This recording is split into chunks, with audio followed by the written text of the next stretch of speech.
列王紀下第12章。耶戶第7年，約阿斯登基，在耶路撒冷作王40年。他母親名叫西比亞，是別是巴人。約阿斯在祭司耶何耶大教訓他的時候，就行耶和華眼中看為正的事，只是邱壇還沒有廢去，百姓仍在那裏獻祭燒香。約阿斯對眾祭司說：凡奉到耶和華殿分別為聖之物所值通用的銀子，或各人當納的身價，或樂意奉到耶和華殿的銀子，你們當從所認識的人收了來，修理殿的一切破壞之處。無奈到了約阿斯王23年，祭司仍未修理殿的破壞之處，所以約阿斯王召了大祭司耶何耶大和眾祭司來，對他們說：你們怎麼不修理殿的破壞之處呢？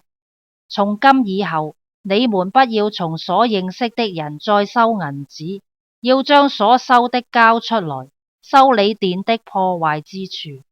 眾祭司答應不再收百姓的銀子，也不修理殿的破壞之處。祭司耶何耶大取了一個櫃子，在櫃蓋上鑽了一個窟窿，放於壇旁，在進耶和華殿的右邊。守門的祭司將奉到耶和華殿的一切銀子投在櫃裏。他們見櫃裏的銀子多了，便叫王的書記和大祭司上來，將耶和華殿裏的銀子數算包起來，把所憑的銀子交給督工的，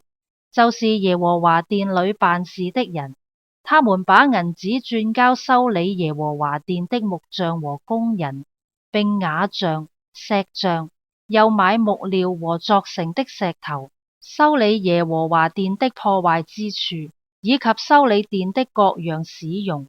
但那奉到耶和華殿的銀子，沒有用以做耶和華殿裏的銀杯、立剪、碗、號和別樣的金銀器皿，乃將那銀子交給督工的人，修理耶和華的殿，且將銀子交給辦事的人轉交做工的人，不與他們算賬，因為他們辦事誠實。唯有屬牽祭、贖罪祭的銀子，沒有奉到耶和華的殿，都歸祭司。那時亞蘭王哈薛上來攻打迦特，攻取了，就定意上來攻打耶路撒冷。猶大王約阿斯將他列祖猶大王約沙法、約蘭、亞哈謝所分別為聖的物，和自己所分別為聖的物，並耶和華殿與王宮府庫裏所有的金子，都送給亞蘭王哈薛。哈薛就不上耶路撒冷來了。約阿斯其餘的事，凡他所行的，都寫在猶大列王記上。約阿斯的臣僕起來背叛，在下色拉的米羅宮那裏將他殺了。殺他的那臣僕就是示米亞的兒子約撒甲和索麥的兒子約撒拔。眾人將他葬在大衛城他列祖的墳地裏。他兒子亞瑪謝接續他作王。